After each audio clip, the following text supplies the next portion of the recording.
प्रधानमंत्री नरेंद्र मोदी ने video conferencing के माध्यम से शुक्रवार यानी 11 सितंबर 2020 सुबह के 11 बजे नेशनल एजुकेशन पॉलिसी 2020 के तहत 21वीं सदी में स्कूली शिक्षा विषय एक सम्मेलन को संबोधित किया। चलिए अब आपको दिखाते हैं कि प्रधानमंत्री मोदी क्या अहम बातें कही है। दुनिया का हर क्षेत्र बदल गया, हर व्यवस्था बदल गई। इन 3 दशकों में हमारे जीवन का शायद ही कोई पक्ष हो जो पहले जैसा ही रहा हो, लेकिन वो मार्ग जिस पर चलते हुए समाज भविष्य की तरफ बढ़ता है, हमारी शिक्षा व्यवस्था वो अब भी पुराने ढर्रे पर ही चल रही थी। पुरानी शिक्षा व्यवस्था को बदलना उतना ही आवश्यक था जितना किसी खराब हुए ब्लैक बोर्ड को बदलना आवश्यक होता है। राष्ट्रीय शिक्षा नीति को उतने ही प्रभावी तरीके से लागू करना है और ये काम हम सब मिलकर करेंगे। मैं जानता हूं, राष्ट्रीय शिक्षा नीति का ऐलान होने के बाद आप में से बहुत लोगों के मन में कई सवाल आ रहे हैं। ये शिक्षा नीति क्या है? ये कैसे अलग है? इसे स्कूल और कॉलेजों की व्यवस्था में क्या बदलाव आएगा? इस शिक्षा नीति में एक शिक्षक के लिए क्या है, एक छात्र के लिए क्या है, और सबसे अहम, इसे सफलतापूर्वक लागू करने के लिए क्या करना है, कैसे करना है? ये सवाल जायज भी हैं और जरूरी भी हैं, और इसलिए ही हम सब यहां इस कार्यक्रम में इकट्ठा हुए हैं ताकि चर्चा कर सके, आगे का रास्ता बना सके। मुझे बताया गया है कि कल भी दिन भर आप सभी ने इन्हीं बातों पर घंटों मंथन किया है, चर्चा की है। टीचर्स खुद अपने हिसाब से लर्निंग मटेरियल तैयार करें, बच्चे अपना टॉय म्यूजियम बनाएं, पेरेंट्स को जोड़ने के लिए स्कूल में कम्युनिटी लाइब्रेरी हो, तस्वीरों के साथ मल्टीलिंगुअल डिक्शनरी हो, स्कूल में भी किचन गार्डन हो। ऐसे कितने ही विषयों की बात हुई है, अनेक नए आइडिया। मुझे खुशी है कि राष्ट्रीय शिक्षा नीति को लागू करने के इस अभियान में हमारे प्रिंसिपल्स और शिक्षक पूरे उत्साह से हिस्सा ले रहे हैं। अभी कुछ दिन पहले शिक्षा मंत्रालय ने भी राष्ट्रीय शिक्षा नीति को लागू करने के बारे में देश भर के टीचर से माय.गॉव पोर्टल पर उनके सुझाव मांगे थे। एक सप्ताह के भीतर ही 15 लाख से ज्यादा सुझाव मिले हैं। ये सुझाव राष्ट्रीय शिक्षा नीति को और ज्यादा प्रभावी तरीके से लागू करने में मदद करेंगे। इस विषय में और अधिक जागरूकता लाने के लिए शिक्षा मंत्रालय अनेक तरह के कार्यक्रम चला रहा है। साथियों, किसी भी देश के विकास को गति देने में उसकी युवा पीढ़ी और युवा ऊर्जा, इसकी बहुत बड़ी भूमिका होती है। लेकिन उस युवा पीढ़ी का निर्माण बचपन से ही शुरू हो जाता है। जैसा बचपन होगा, भविष्य का जीवन काफी कुछ उसी पर निर्भर करता है। बच्चों की शिक्षा, उन्हें मिलने वाला वातावरण काफी हद तक यही तय करता है कि भविष्य में वो एज अ पर्सन कैसा बनेगा, उसकी पर्सनालिटी कैसी होगी। इसलिए राष्ट्रीय शिक्षा नीति में बच्चों की एजुकेशन पर बहुत ज्यादा जोर दिया गया है। प्री स्कूल में तो बच्चा पहली बार माता पिता की छत्र छाया के बाहर माता पिता की देखभाल और घर के आराम भरे माहौल से बाहर निकलने की शुरुआत करता है, उससे दूर होता है। ये वो पहला पड़ाव होता है जब बच्चे अपने सेंसेस, अपनी स्किल्स को ज्यादा बेहतर तरीके से समझने की शुरुआत करते हैं।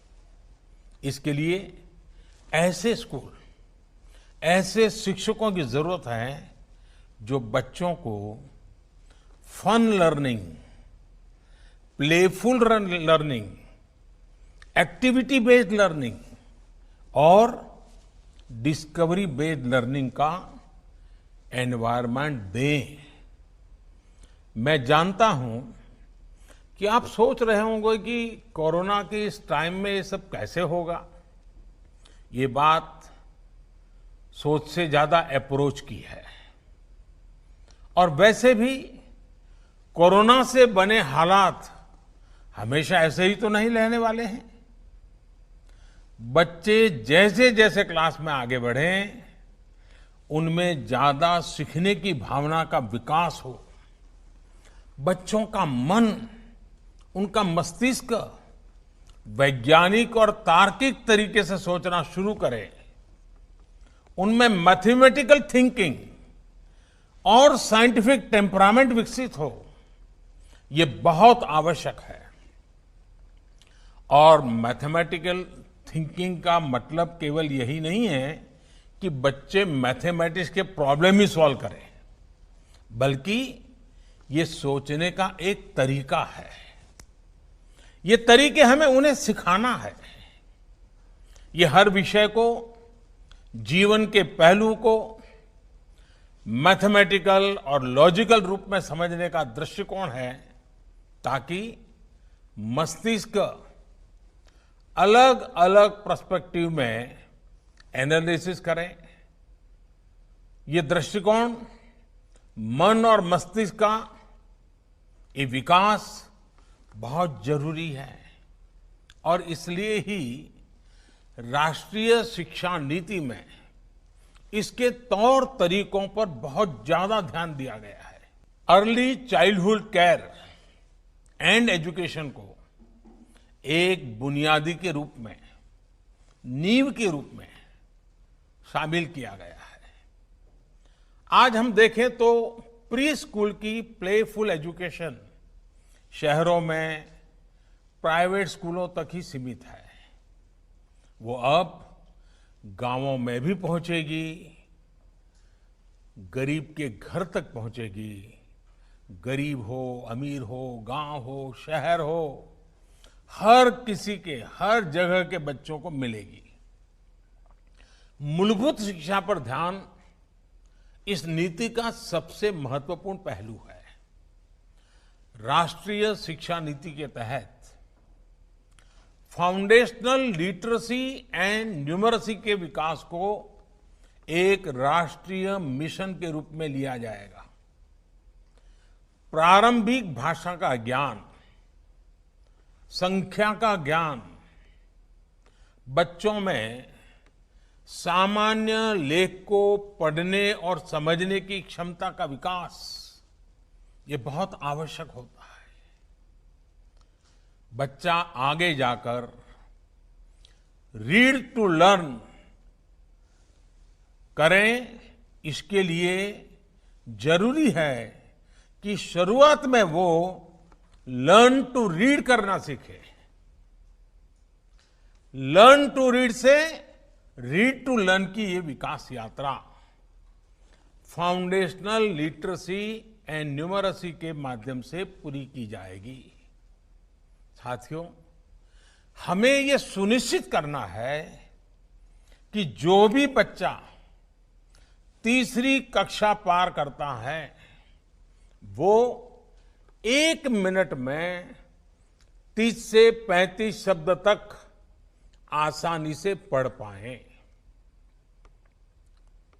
इसे आप लोग ओरल रीडिंग फ्लुएंसी कहते हैं।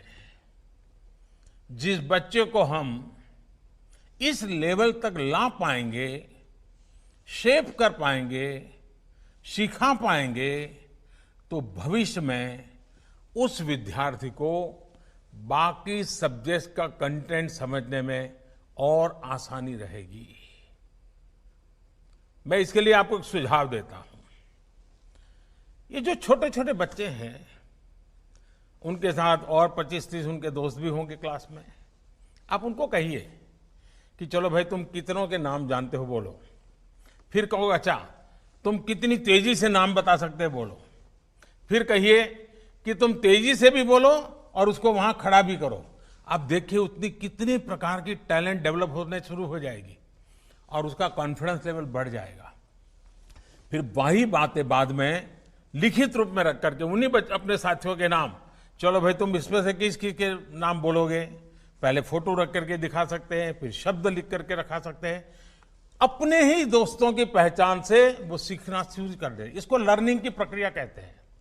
इससे आगे की कक्षाओं में स्टूडेंट्स पर बोझ भी कम होगा, आप शिक्षकों पर भी बर्डन कम होगा।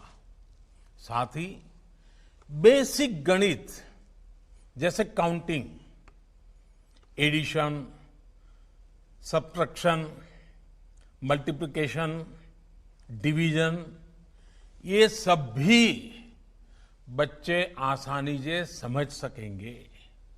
ये तब संभव होगा जब पढ़ाई किताबों और क्लास की 4 दीवारियों से बाहर निकालकर वास्तविक दुनिया से जुड़ेगी, हमारे जीवन से, आसपास के परिवेश से जुड़ेगी।